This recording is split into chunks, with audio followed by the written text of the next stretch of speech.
his new restaurant near the river in London's Chelsea, he had 2 Michelin stars to his credit, which he'd won very early in his career. Everyone understands that stars mean high standards, but they don't always know what makes for a 1, a 2 or a 3-star rating.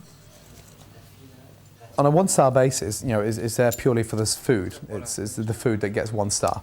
Winning 2 stars is obviously far more expensive than a 1-star operation. It has a greater investment on wine, and you can have selections from 700 to 1,000 bins, and the food is quite stunning. It's attention to detail.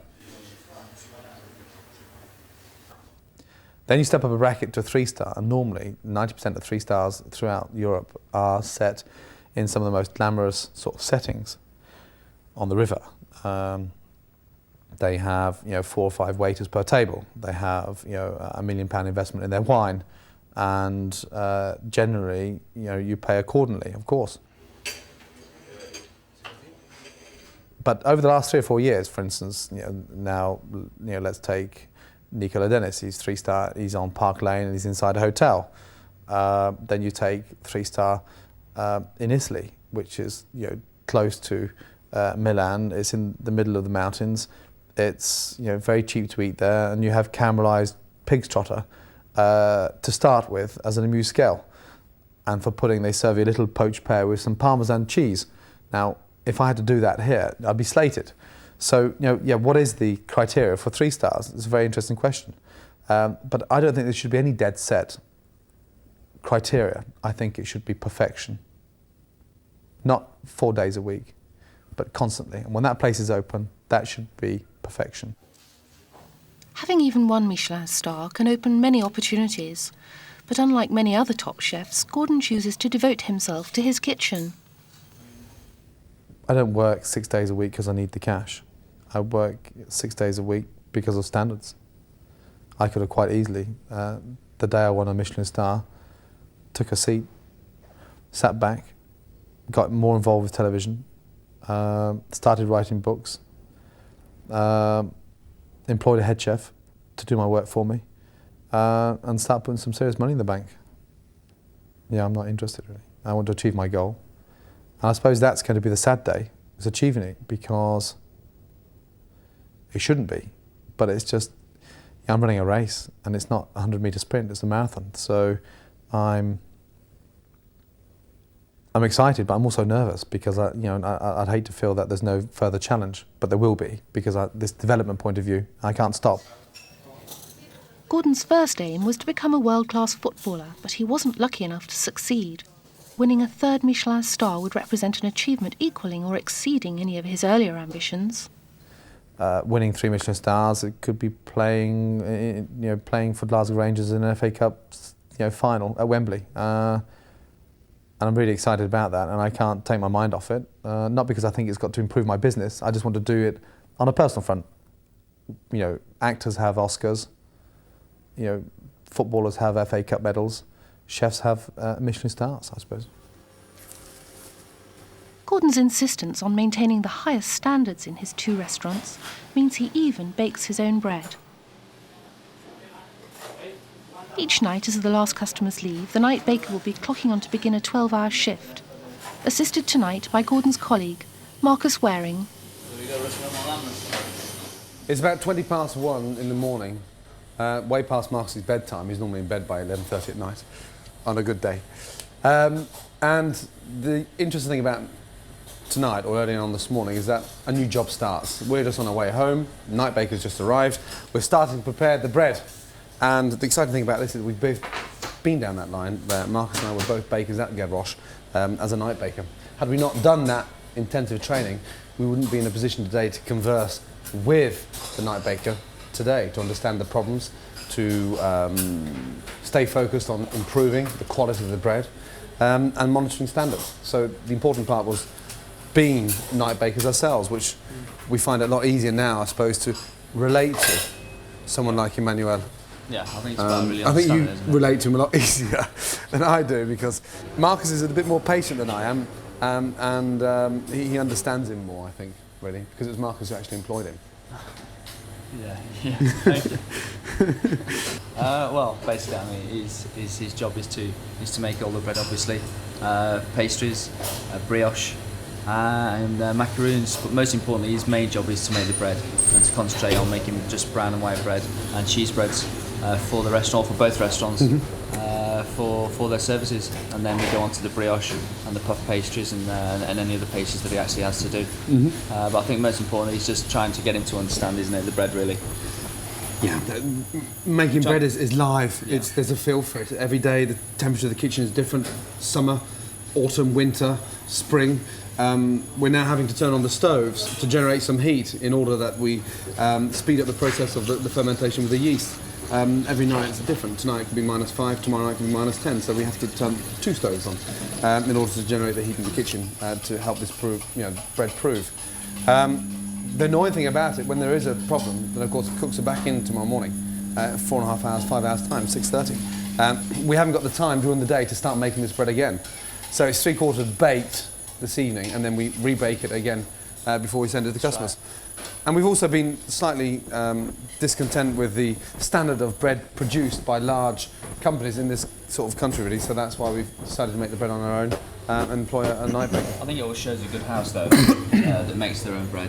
It shows that they've got a feel for it, and I think it shows that they actually want to make everything on the premises. It's so easy to call up a company and just to put your bread order through. Sure. And we've all done it, we've all been there. But now we've actually got an opportunity in the kitchen where we can actually produce our own bread and save a considerable amount of money. I think it's just finding the right person who can actually understand what it is you're actually looking for, isn't it? And to get a feeling for the bread. Sure. Making bread is like chemistry. Yeah, it's not easy to pass on to somebody. It's a very difficult thing to pass the knowledge of making bread down to somebody, and the feeling for it and the touch and for something that's alive. And it's alive until the minute you put it in the oven, really, until it's crunchy and it's cooked. I think that is hard. It's very hard. And I think the only way you can do it is by experience and by spending time with them and trying to pass on your information. You can't just take it from a book, can you? No, not It's about touch. It's about feel. Sure. And having both worked in France for some time on separate occasions, we understand the essentials of brilliant bread. And of course, you want to implement that in the restaurant, in both restaurants. So. We're going to centralise the bakery, and Emmanuel is going to bake bread for both restaurants. And in Marcus's new kitchen, we've actually got a proper bakery there with the proper étuvée, prover, properly racked, and it's obviously double-sided here. So now we're just trying to work out and really perfect our recipes, cooking for 45 lunch and 50 dinner. So in 3 or 4 weeks' time, we're going to double volume and cook for 200 people, and we'll have one night baker. Doing that, which is a lot of work. So the most important thing is spending time with the baker and correcting exactly that, and even looking at the way he makes the fouettage, the puff pastry, the brioche, and make sure it's beautifully aerated and not too doughy. We go to great extent now of just actually buying pure mineral water to activate the yeast. Bring that up to temperature as well before we add that to the flour, as opposed to using tap water, which has a high content of limestone and a degraded of salt. So that's the extent we're going to really hit perfection on bread rolls, because it's always a great sign of a stunning restaurant. I think walking in and having fantastic bread and beautiful, tasty butter. I think it makes you really, when you go to France and you see the outstanding bread that they make over there, and it's all made, isn't it, in the restaurants? All handmade. And it's a bread that's thrown away at the end of the day, or made twice a day, and it's thrown away after every service, or whatever's left over is given to the staff. And it teaches you in a massive amount of respect for what it is you're actually trying to make. Sure. And I think that's where when you come back from these places, how you can only feel that you actually want to make this in your own dining room, in your own restaurant, because of the respect that you have for it. Sure. And the passion that you want to implement into your cooks to make it. And there's no reason you don't have to have a baker to make bread. We were cooks at Gavroche, we weren't bakers, we were cooks. Yeah. We were given an opportunity, weren't we? A very important opportunity, something at the time before actually working on that particular post, where we took it for granted. You didn't really think and we didn't really understand it properly until starting work on a Sunday night at 7, 8 o'clock in the evening and working right through to Monday lunchtime, midday. The nice thing about that, of course, your weekend starts at sort of Friday lunchtime around midday. And then, of course, reverting back to sleeping during the afternoon, which was incredibly difficult. So At that age, understanding that and learning those qualities was really, really important. Basically what we're actually doing now is actually making, starting the actual dough. And basically you look at bread, it's simple ingredients. You have your flours, we have a rye flour, a brown flour, and a plain white flour, a T55 bread flour. We have salt in here, and we also have a small piece of dough which has been left over from yesterday's bread to get it starting. We call it a starter. And in here we have yeast and water and some malt extract in there. All these recipes have what we call a base temperature, and in the base temperature could be something like 65 degrees C. And what it means is this is the temperature of the dough it needs to be to get the best sort of result from your bread. So what you have to do is you have to take the temperature of the atmosphere, you have to take the temperature of the flour, add them together and take it away from the base temperature of maybe 65 degrees C, and then that's what is left over is going to be, that will be the temperature of your water in which you add to your yeast. So then you've got all your three temperatures all added together will make up the base temperature of 65 degrees C, and that will make the perfect temperature to make the yeast and the flour react together.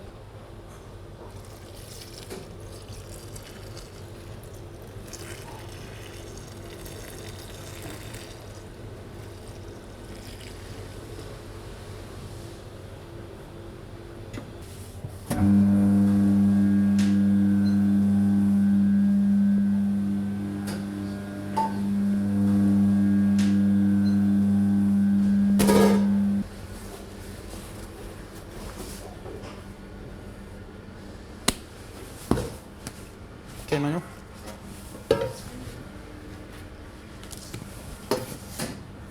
Okay, so basically the dough's come together. We've divided it into two. I'm just going to give it a very quick knead. All the kneading's actually been done in the machine, so we're not actually needing to do much kneading. We're just going to make it into a nice smooth dough, like so.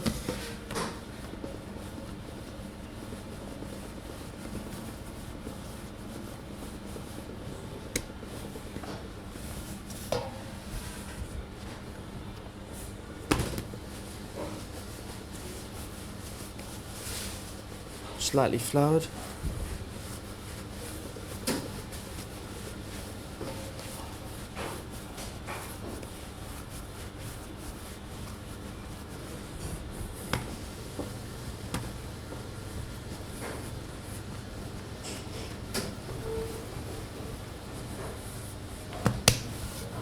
Lightly flour our bowl.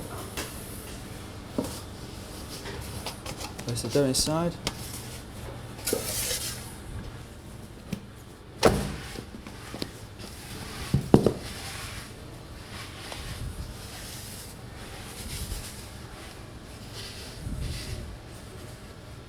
That's it. And this will allow to improve till it's about double in size, which will take anything up to 1.5 hours. In a bowl, cling film so that the moisture stays inside the bowl, so that it creates a warm, moist, delicate sort of atmosphere underneath the cling film. If we didn't do this, what would happen was the brown bread would form its own dry crust because it's open to the actual atmosphere, and if that was the case, it would restrict it from proving, and it would also, when we come to knock it back and to make those little small bread rolls, it would create little bits inside and wouldn't be very pleasant because you'd already have a form of a crust inside. You could knead it back into it, but it's not a good idea once the bread is proven to keep kneading it all the time because you're overworking the bread and it will restrict it from rising. You don't have to have a non-stick tray, you can use any type of tray. What we tend to do is here we use these cast iron trays, quite heavy, quite very thick. It's good if you get nice and thick and heavy. In that case, because your oven is at such a high temperature, the thicker it is the better in one sense because it prevents the bread roll or the base of the bread roll from burning and also sticking onto the tray. So what we've done here, we've lightly greased it, and then what we'll do is we'll sprinkle some flour onto there.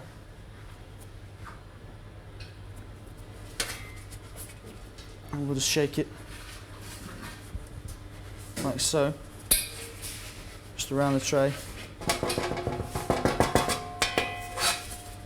Like that. And what that'll do is it will prevent the bread roll from sticking. The grease will help it, and the flour will also stop it from sticking to the tray, and it will help the bread roll seal at the base.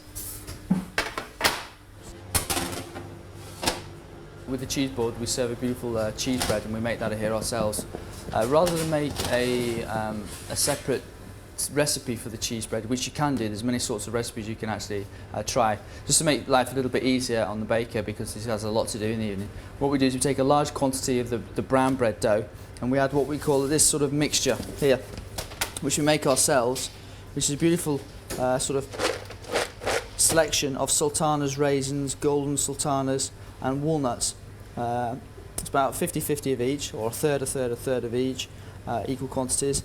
And we just incorporate a certain amount into a certain amount of dough to create a loaf of bread, basically, with this incorporated, and this will get served on the cheese trolley, beautifully sliced thin. Delicious. Okay, it's been proving for how long now, Marcus? 1 hour. 1 hour, and now you're just going to knock it back.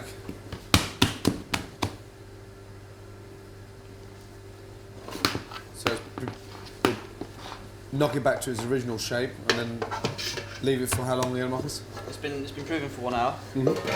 And we'll shape it, roll it. It'll be proof for another half an hour. Sure. Once it's knocked back, we're actually going to cut it up into the roll shape. So 25 grams. 60 grams. 60 grams. So 60 grams per roll. And then placed onto the flour trays to improve texture. Cheese bread. And then we'll put back onto the trays to prove double in size, lightly floured, snip very, very quickly and place into a very, very hot oven. This double proving part is important because it's fermentated throughout. We've knocked all the air back out of it, and we're going to cut it up into small rolls, roll them very carefully, and then place them onto the trays. Basically what we do is we're going to cut off the quantity of bread that we need for the cheese bread, which I'm going to give to Manuel, who's going to add the mixture of the nuts and the raisins and the sultanas, and he'll show you how in which he's going to mould that.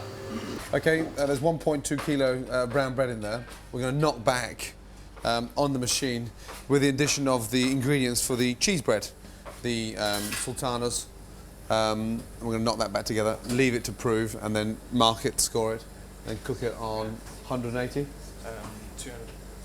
200 degrees. Very, very hot. Beautiful crust on top, and obviously leave it to cool down. We'll slice that tomorrow, fresh for our cheese trolley.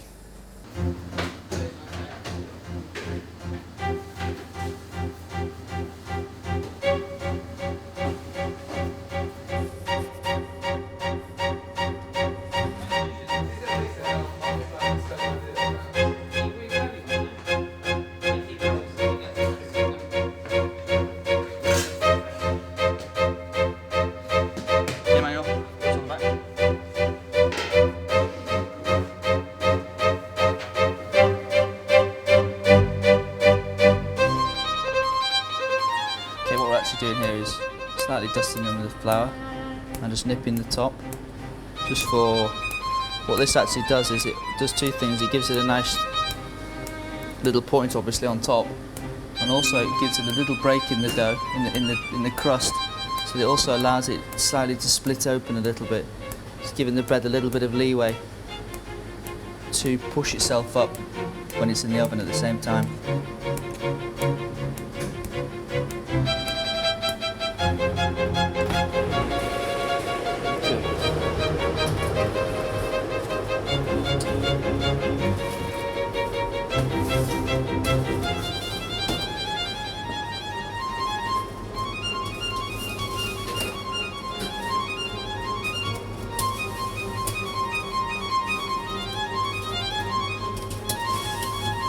Did it?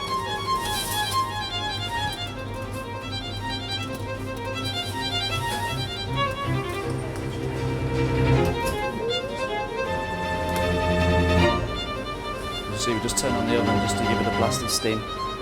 Just a quick blast. The vent at the back of the oven, at the top of the oven, or at the back we have a little sort of chimney which allows the steam to be released or to hold it in. At the moment the chimney is closed and we give the oven, the bread, a blast of steam, as you can see at the button there.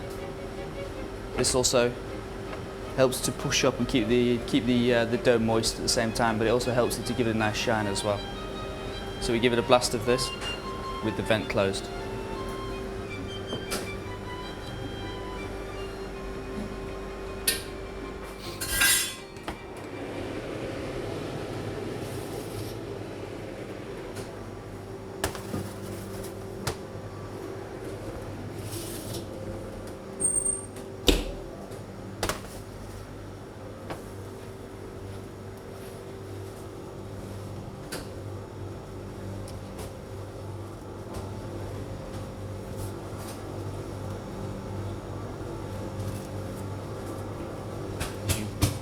As you can see, by all in the trays and flour in them, the bread rolls don't even slip at all. Normally if this tray didn't have anything on it, there's no way you'd get these bread rolls off here at all. Also, you can see how important it is that we actually weigh out each individual bread roll. Even though we do it every day, or the manual does it every day, so still very important that he still weighs out each individual bread roll, because it shows uniformity in everything that he does. One of the things in this country we haven't got right yet is the whole idea behind bread at a table, family tables at home. Mum, for instance, buys a loaf of bread twice a week. Yep. Sliced bread, brown bread, sliced twice a week. France, living in Paris, it was common to go downstairs, go to your little patisserie, buy a fresh baguette for breakfast. Go to work, come back and again buy a second baguette for dinner. So they're buying it fresh twice a day. We're buying 2 loaves per week. And so we still haven't got that proper understanding and that real proper feel for crusty. It is something that sticks in your mind. Oh yes, absolutely. I think the smell of the bakers and the smell of and the look of the shops. Walk into that shop in the morning. Stunning. That's breathtaking, isn't it? Can't beat it. And that's why there's so few great patisserie shops, boulanger shops in London or throughout this country that really properly understand, the essence of perfect bread. And if we could one day get into the habit of buying fresh bread twice a day, what a fantastic living and what a proper understanding it would have, and what an education for the children. Yeah, I agree. Okay, we have the cheese bread just come out of the oven. Best way to test to see if it's ready is just by tapping it on the base. And as you can see by the colour of it and by the hollowness of the bread, it just shows you that it's cooked. So you can tell with a bread roll, with a loaf of bread rather than a bread roll.